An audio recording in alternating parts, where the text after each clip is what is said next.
Bonjour chers amis et bienvenue de nouveau sur cette chaîne Africa Sky Crepas. Aujourd'hui, j'aimerais vous entretenir sur un sujet social. Il s'agit des relations, la communication interpersonnelle et des cultures.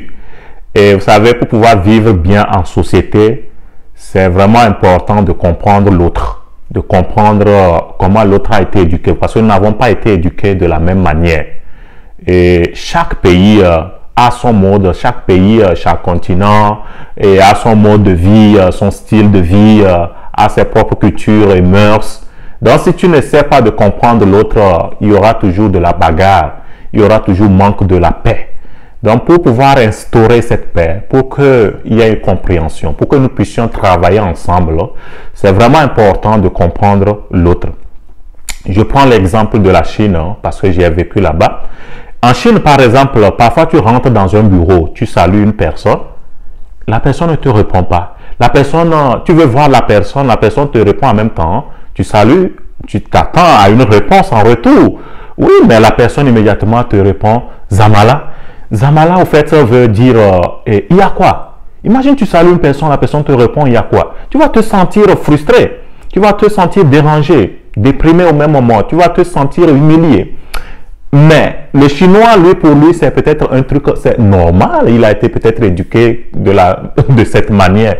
Mais toi, c'est toi qui vas te faire du mal au fin fond. C'est toi qui vas te faire du mal. Donc, mais il faudrait juste comprendre, analyser, comprendre que, la personne là n'a pas été éduquée de telle manière. Donc, elle ne comprend pas cette culture occidentale ou bien la culture africaine. Et l'autre, elle a été éduquée d'une autre manière. Et vous savez, surtout les Chinois, ce sont des gens qui sont limités, il y a des restrictions, ils n'arrivent pas à accéder aux instruments de Google, YouTube, etc. Ils sont limités, il y a des restrictions dans le pays. Et voilà, donc ils ne connaissent pas sûrement la culture ou le western culture, et la culture africaine. Donc ils se contentent de ce qu'on leur donne là-bas. Et voilà, donc si tu ne comprends pas immédiatement l'autre, tu ne sais pas de te diminuer aussi, te mettre au même niveau que la personne en question, tu risques de commencer par blâmer la personne, tu risques de penser que la personne c'est une mauvaise personne, mais or qu'elle n'a pas été éduquée de la même manière. Donc pour pouvoir vivre ensemble, c'est important, ou travailler ensemble, etc., c'est important de comprendre l'autre. Et maintenant, si c'est une personne qui a une ouverture d'esprit, toi tu dois continuer par faire ce que tu penses qui est bien de faire. Et si c'est une personne qui a donc une ouverture d'esprit, elle va donc adopter ton attitude parce qu'elle comprendra que waouh, ça c'est une bonne attitude, ça c'est une très bonne éducation. Donc c'est à toi donc de montrer la personne en question petit à petit que non, c'est ce qui doit être fait. Et toi aussi c'est comme ça, nous apprenons l'un de l'autre. Tu vas aussi vers l'autre, tu comprends, tu essaies de comprendre sa culture et tu essaies de puiser maintenant ce qui est bien. Tu puises ce qui est bien et puis tu ajoutes sur tes connaissances. Voilà comment nous pouvons peut-être vivre, nous pouvons peut-être travailler, collaborer en communauté, en société, sans aucun problème, sans même problème de frontières, etc. Et il y a aussi un truc que j'ai remarqué, par exemple, comment dire merci. Vous voyez, dans les familles africaines, naturellement, on apprend aux enfants et depuis le bas âge comment dire merci. Quand quelqu'un te donne quelque chose, on te fait un cadeau, tu dois remercier, tu dois dire merci à la personne. Mais les parents font quelque chose en retour. Vous voyez, quand tu dis merci, le lendemain, le parent retourne vers la personne en solo. Parfois, se lève tôt même le matin pour aller dire encore merci à la personne. Vous voyez? Et ça, les parents ne nous disent pas. Ça, nous ne savions pas. Beaucoup ne savent pas. Bon, peut-être toi, tu le savais. Moi, j'ai grandi, c'est après le bac que j'ai su ça. Je ne savais pas du tout. Donc, au fait, le premier merci que tu dis sur champ, voudrait juste témoigner la petite reconnaissance. Ok, voilà, ça c'est naturel. Mais le deuxième merci du lendemain voudrait signifier que tu as été touché par l'acte, même si c'était peu.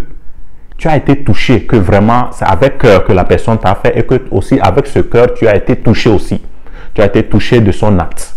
Donc voilà, et avec cette manière, la personne aussi pourrait être fière et puis une prochaine fois te faire encore du cadeau. Voilà un peu. Après le bac, vous voyez, j'ai une tante et elle a voulu me soutenir dans mes études supérieures.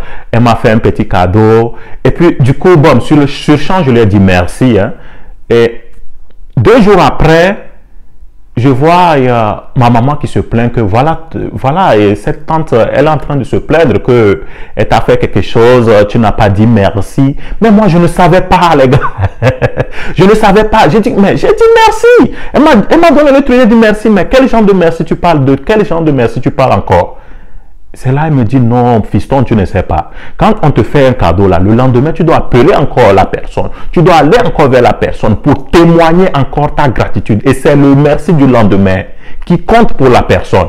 Waouh!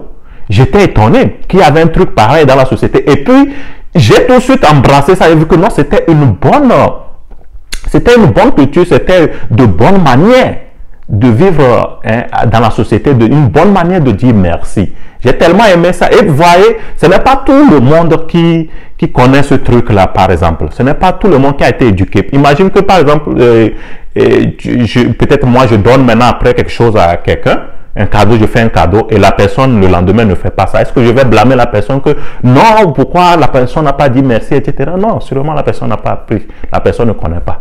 Même si elle est vraiment de quel âge. Beaucoup ne savent pas ces comportements-là. Et donc, il convient alors de lui, par peut-être toi, ton attitude, tu peux lui montrer que voilà, c'est comme ça les choses se font chez nous. Et si la personne a donc une ouverture d'esprit, la personne pourrait apprendre. C'est peu à peu. Donc, quel que soit notre âge, on ne finira jamais d'apprendre. L'un de l'autre, c'est comme ça. Tu as sûrement des choses et que je dois apprendre de toi. Et si vous connaissez d'autres types de cultures, vraiment d'autres choses que l'on peut apprendre, des choses de bien vraiment qui peuvent nous aider à vivre en harmonie dans la société, n'hésitez pas de laisser ça dans les commentaires. Oui, commentez s'il vous plaît. Dites-moi qu'est-ce que vous pensez par rapport à ça. Quelle est votre opinion par rapport à ça? Ok, sur ce, je vous dis merci d'être resté jusqu'à la fin de cette vidéo. On se retrouve dans la prochaine vidéo. Si vous avez surtout aimé la vidéo, n'oubliez pas de donner un pouce bleu. N'oubliez pas de partager la vidéo. N'oubliez surtout pas de vous abonner, chers amis, pour de prochaines vidéos très instructives. Bye bye, à plus. Ciao.